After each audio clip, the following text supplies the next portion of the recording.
So this is my buy-to-let property that for the last couple of months I've been trying and failing to sell. Honestly, this whole process has been so much harder than I thought it would be. In this video, I'm going to talk to you about all of the detail, what's been going on and what's been going wrong. Let's get stuck in.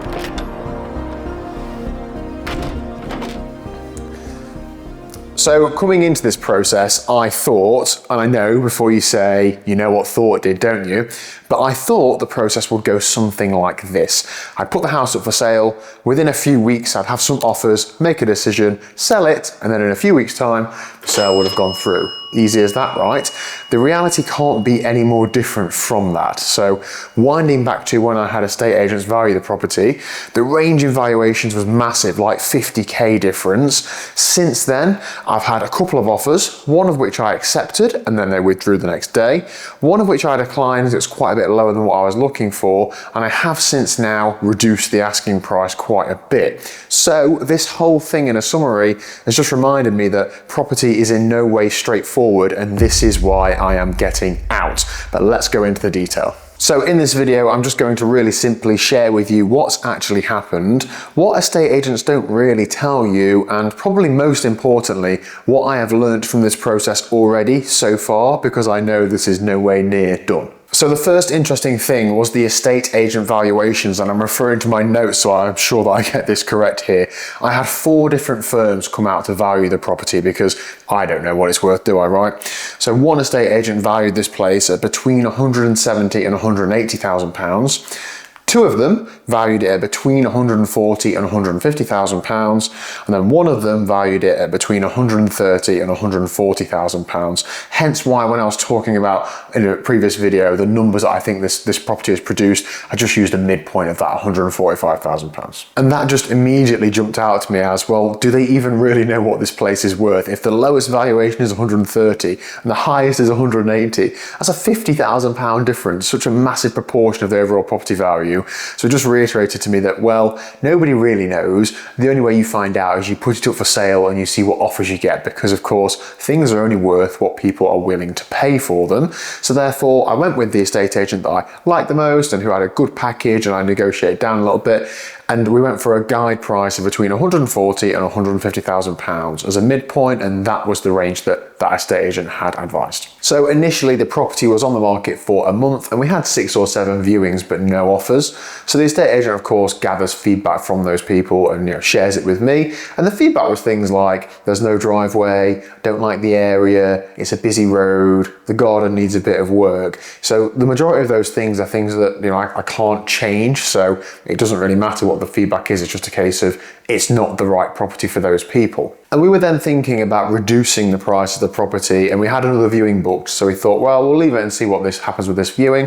The person came and viewed the property, made an offer, and the person's position was that they were very proceedable, so they'd done all the background checks in terms of proof of funds and mortgage in principle and all of that. The buyer was chain free, understand was going through a life change in his or her situation, and meant that they were buying a property with no chain to sell. So very appealing as a seller, knowing that there's no onward chain from this property. And they offered 130,000 pounds, so somewhat less than the 140 to 150 guide range. But I refer back to my main focuses for this spring are to sell this place as a number 1 priority. So we thought, well, what are we holding out for? We were going to reduce the price anyway. The person also said that this was their best and final offer. I don't know how much truth there is to those things. So we said, you know what? Yeah, let's accept it. It's very proceedable. It'll be a swift sale. Let's get it done, get it gone. Although it's not exactly what we were looking for, it is then sold. Accepted it, and then the next morning the buyer pulled out. So although that was a bit sort of upsetting, you think you've sold the place and then you haven't, I hadn't really convinced myself that it was sold anyway. Having bought a couple of properties to live in on this place, it doesn't feel real until you exchange contracts and complete, does it? So I hadn't really counted it yet. We hadn't taken it down off of the internet, we hadn't cancelled any other viewings, anything like that. So it's just a case of, okay, well, what can you do? Turns out that person was also offering on other properties and had arranged the purchase of another property that he preferred. So what can you do? The housing purchasing process in the UK is what in England isn't amazing for that sort of thing. You can pull out at any point. So these offers are like, I'll make an offer there and an offer there, but it is what it is. So we then lost that buyer. And at that point, we are 6 or 7 weeks into trying to sell this place. As the estate agent describes them, she had no hot leads, no active buyers, no viewings booked in.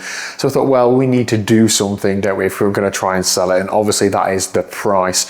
So after some discussions with the estate agents, and I don't really know much about this sort of thing. When I look at buying a property, I've never taken really much consideration of offers over asking price or guide price. I would still just offer what I think it's worth, but the advice was to go for a guide price but to drop it. And we initially said, well, let's drop it to 130 to 140. And I said, well, is that enough? Because I don't want to drop it and then have to drop it again. Like, I want to generate some interest, hopefully then have several interested parties, take the best offer, the most proceedable buyer, and then it's done. So we then settled on the decision to drop it to a guide range of 120 to 140, which is a big drop at the lower end, but realistically, I'm sort of preparing myself and aiming for a price in the mid-range of there somewhere. It's difficult psychologically to accept because 2 or 3 months ago you're told, oh, it's easily worth 145 and there'll be loads of demand and maybe more than that, and then only a few weeks later you're having to prepare yourself to think, oh, actually those numbers that I'd worked out and the videos that I'd made and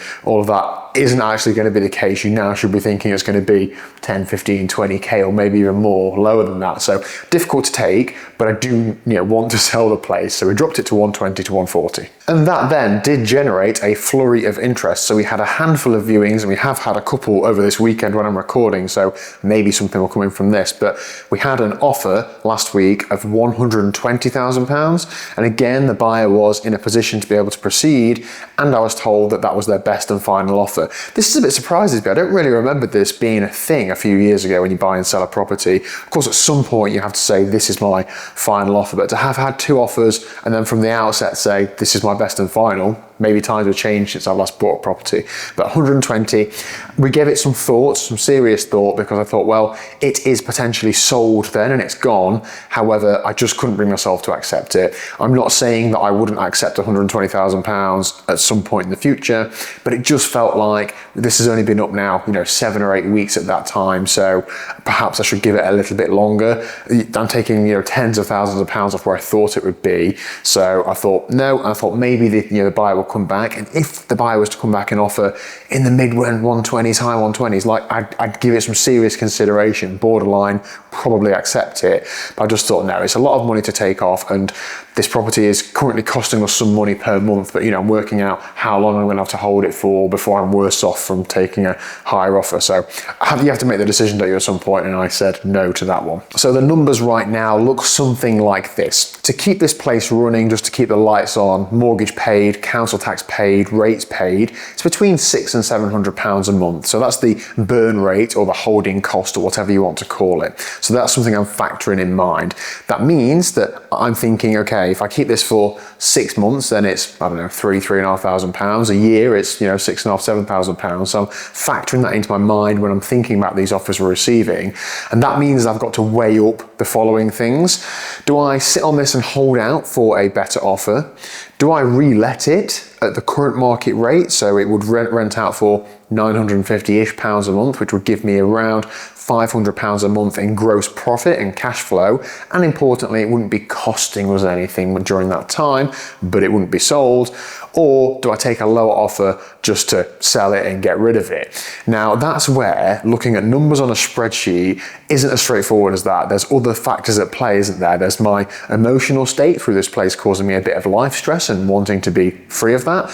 And there's also the things about feeling like, oh, you're a failure because you've not sold this thing and you wanted to. So it's not just the number thing, it's also the whole psychological impact of this process. Now, at the time of recording, we don't have any active offers or leads or hot whatever they were that the estate agent calls them. So I'm not currently having to make a decision other than the one in my mind about reletting it. But if I'm honest, I really don't want to do that if I can help it. And in terms of what this process has taught me already, even though it's not concluded, I can draw a few summaries.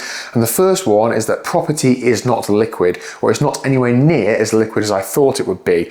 If I wanted the money from this now, I can't get it, I can't access it. Sure, I could refinance, but if the true value of the property, I paid £100,000 for it, isn't much above that, I haven't got much equity to pull out, and then I'm only adding to the on or holding costs with it anyway. I know through my 1 year in investing journey on trading 212 and holding stocks and stocks and shares ISA, if I wanted to access that money, I could sell it in an instant, whereas this is just not the case with a property.